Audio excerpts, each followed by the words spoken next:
Ayan, magandang araw mga Q. Welcome po dito sa ating YouTube channel, Super Q TV. Kamusta po kayong lahat? Mga ka-Q. Ayan, so yung nakikita nyo sa screen ngayon mga Q. Ito sana po yung venue kung natuloy po yung concert ng Ilias ATV Band mga Q sa Hong Kong this coming July 21. Mga ka-Q, araw po yan ng Lunes, mga ka-Q. Pero ayon sa bali-balita mga Q, yan ay na-cancel daw itong concert na ito mga Q dito po sa Hong Kong.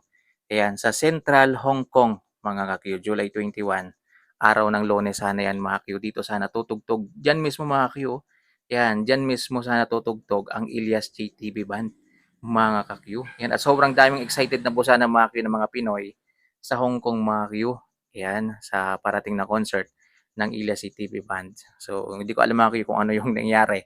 Mga Q, basta yung alam lang natin ay na-cancel po. At ngayon po, kung titingnan po natin, yung schedule nila mga Q ay rest day na nila yung July 1, mga ka-Q. Sa bago nilang schedule ngayon guys, ayan kasi may bagong schedule na na-post ayan sa Ilyas JTV Management na Facebook page mga Q at nakalagay na doon ay rest day na mga ka-Q. Sayang no mga Q, ang ganda pa naman sana ng concert venue nila mga Q. Ayan, dito pala mga Q napag-alaman natin ay marami talagang nagtatanghal guys dyan sa ano na yan, sa Central Hong Kong. Ayan. So excited pa naman sana yung karamihan mga Q para po sa concert dito ng Ilyas CTV Band pero na-cancel po mga ka-Q. Ayan, baka alam niyo naman mga Q yung dahilan. Ayan. So based kasi sa narinig ko guys ay na-cancel daw. Ayan, ayaw daw pumayag ng asawa ni Ilyas CTV, yung partner niya na si Ma'am Abigail. Base lang yun mga Q sa narinig ko ha. Wala pa naman tayong confirmation about dyan kung bakit na-cancel mga Q. Ayan, narinig ko lang yan mga Q sa isang vlogger sa Facebook na na-cancel daw dahil daw ayaw daw pumayag ng partner ni Ila CTV Macro. Hindi ko lang alam mga kayo kung totoo. Ayan, pero narinig ko lang mga kayo sa Facebook. So yun guys, sayang no.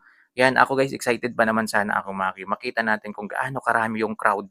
Mga kayo, gaano karami yung matitipon ni Ila CTV dito mga kayo sa venue na to sa Hong Kong.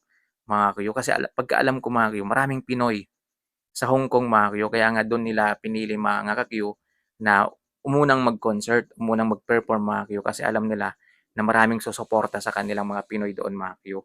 Kasi dito pa lang mga kayo, dyan sa video na yung makikita ninyo, yan, marami pong mga Pinoy tayong makikita dyan mga kayo. Kumbaga, dyan yung parang ano nila mga kayo, kung mga rest day nila guys, ayan, wala silang trabaho. Dyan sila nagtitipon-tipon guys, may mga nagpe-perform, ganyan. Yan, parang yan po yung kanilang stress reliever area mga ka-Q. Yan at mas matatanggal pa sana lalo yung stress nila mga Q kung magpe-perform talaga doon ang Ilyas CTV Band mga Q. Kasi nga excited na rin sila mga Q kaso na-cancel po. Ayan. So yun guys. Yan, hindi natin alam kung ano yung nangyari. Pero ngayon kasi kung titingnan natin yung schedule nila, yan, sa July 21 mga Q ay pahinga po nila mga ka-Q. Yan yung 20 at saka 21 ay rest day na po yung nakalagay ng Ilyas JTV Band mga ka-Q. So sayang lang mga Q. Ayan, excited pa naman sana yung buong banda dito mga Q. Siyempre, ikaw ba naman guys, no? Ayan, perform kayo abroad na. Ayan, siyempre yung US nila mga Q, by September pa yon. Ayan, July, August, September. So medyo 2 buwan pa yung hintayin guys bago sila makapag-abroad. So ito sana, excited na sila ano Sir JB, Sir Dave, excited na sila guys kasi ito yung kauna-unahan nilang performance ibang bansa mga Q. Kaso nga lang ito nga ay na-cancel sa kadahilanang hindi natin na alam kung ano talaga yung 100% na dahilan nila mga Q. Pero based lang doon sa narinig natin sa haka-haka lang naman yan mga Q sa Facebook mga Q na kinancel daw ng live-in partner ni Ilyas JTV mga Q. How sad naman mga Q. Pero syempre hindi tayo pwedeng magsalita mga Q, kasi hindi naman natin alam kung ano talaga yung totoong reason, mga Q, kung bakit kinancel, ano yung dahilan, anong meron, anong kaganapan, yan. So, yan lang mga Q. So, dyan lang muna tayo, hanggang dyan lang muna tayo guys. Huwag muna tayong magbigay ng reaction about yan. Mahirap na mga ka-Q. So, yun, mga Q, maraming maraming salamat sa panonood mga Q. At abangan natin guys, mamaya yung concert ng Ila City Band mga Q.